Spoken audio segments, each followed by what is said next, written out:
আসসালামু আলাইকুম hello everyone. আলহামদুলিল্লাহ, দীর্ঘদিন পরে দেখতে পেলাম উজবেকিস্তানে রহমতের বৃষ্টি হচ্ছে। খুব ভালো লাগতেছে। আসলে এদের দেশে বছরে একবার বা সর্বোচ্চ 2 বার বৃষ্টি হয়। তার মধ্যে আজকে প্রথম একটু একটু বৃষ্টি হচ্ছে। আশা করি হয়তোবা বৃষ্টি আরও বাড়তে পারে। তো এখন দেখতেছেন আপনারা রাস্তাঘাট মোটামুটি ভিজে গেছে। পরিবেশটা একেবারে শীতল।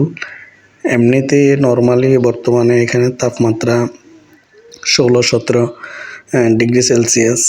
তো হয়তোবা বৃষ্টিটার পরে তাপমাত্রা আরও কমে যাবে, হয়তোবা 10-11-র মধ্যে বা 8-9-এর মধ্যে চলে আসতে পারে। তবে এদেশে বৃষ্টি হয় না সাধারণত, বছরে হয়তোবা লাস্ট টাইমে শীত আসার আগে দিয়ে একটু বৃষ্টি হয়।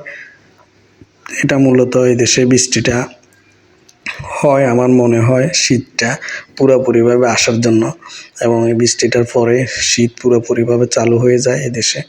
তো এদেশে বছরে প্রায় 8 মাসে মোটামুটি ঠান্ডা থাকে, আর বরফ থাকে 2 মাস।